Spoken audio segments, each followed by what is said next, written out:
We have people that own multiple properties within their IRA. We actually tell people that it's the easiest real estate closing you'll ever have because you don't have to sign anything. That is true.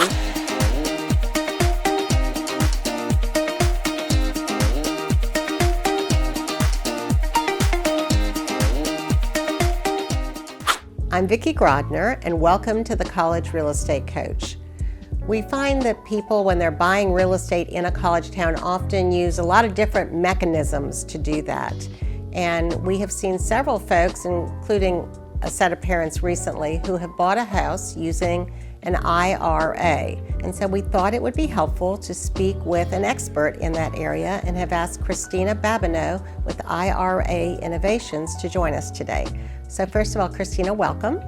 Thank you so much for having me. We're excited too. So let's start with the basics. Let's explain to people, what is an IRA if they don't know?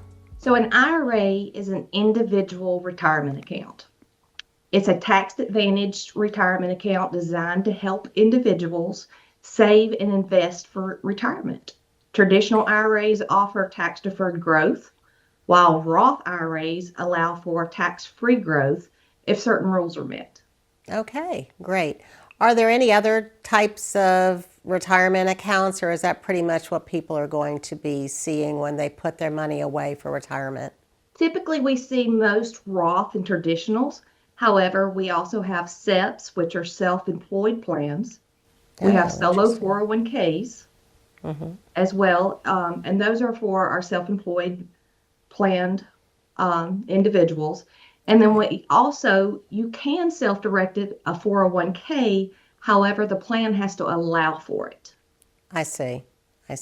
So that was going to be my next question. So can these other types of retirement accounts be used to purchase IRAs? So everything that you just mentioned, can all of those be used if you want to self-direct your retirement account monies? You can. So the only difference is that the plan just has to allow for a self-directed option. And a lot of times the brokered firms, the Charles Schwabs and the Raymond Jameses of the world, it's just their niche to allow only for stocks and bonds and mutual funds. It's not that you can't do that. It's just that they're not experts in it. Right. That's a great way to put it. They don't necessarily encourage it. However, I know I've used your services before, and in that case, the way that we found you was our financial advisor did say, contact IRA Innovations. They can do this for you. So, some are willing to provide that gateway if somebody's interested in doing this. So now I think I want to buy real estate using my IRA. Again, we've done that with you now several times, my husband and myself. We bought in Florida, and we bought houses in the markets that we live in as investments. So what are the next steps? So it's actually fairly simple. So if you want to buy within an IRA, you'll first want to move your plan to a self-directed plan. If you're in a 401k and you're eligible to move out of that 401k to an IRA, then you'll move to a custodian that will allow the self-directed. Okay. Once that happens, you'll identify property that you want to purchase within that IRA. You'll contact your IRA custodian, and then we will guide you through that process. So your real estate contract is written within your IRA. So you have to think about your IRA as an entity. You yourself cannot sign for anything that your IRA purchases.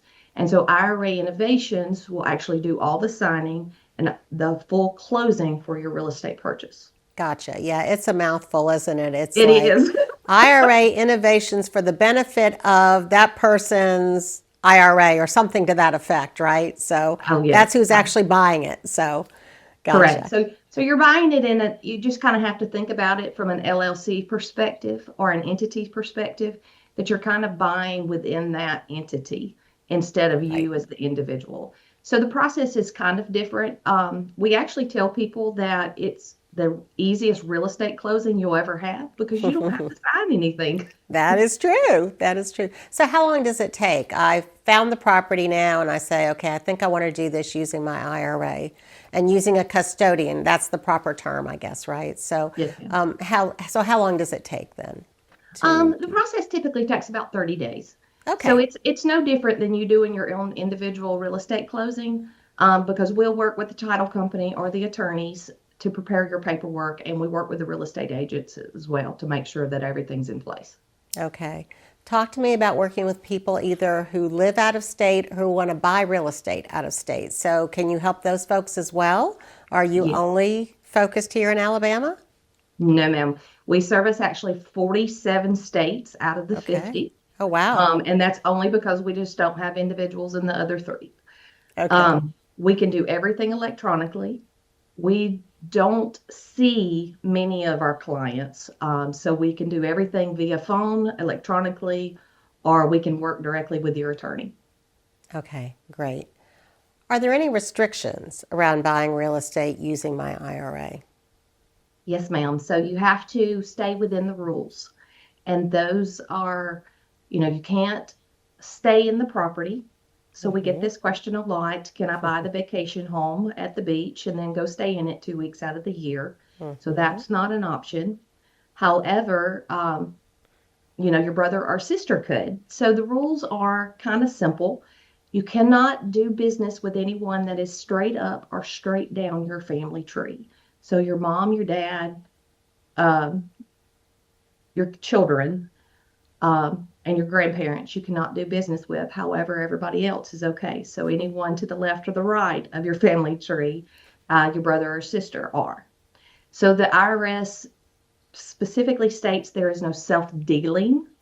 And what that basically means is that you cannot benefit from the IRA itself until you retire. Oh, that's interesting. Okay, so that's why that rule is in place. hmm I never knew Um, that. That makes sense. yeah, so it's just kind of like the brokered firm. You Mm-hmm. you can't actually touch the assets that are at the brokerage firm, the stocks and the bonds. So just because it moves to a self-directed IRA does not mean you can actually utilize the Mm-hmm. assets just because they become tangible. Gotcha. Okay. So now I put the money in, I bought the property, and it's a year later, and my insurance bill is due, or my taxes are due. And so I guess those are going to come to you, or they're going to come to the individual. So they'll come to us directly. Okay. So anytime you purchase real estate within an IRA, all the expenses and all the income will come in and out of the IRA itself. Right. So that means homeowners insurance, property taxes, any type of utilities, power bills, phone bills, all of those will come out of the IRA as well as all the rents will go back into the IRA.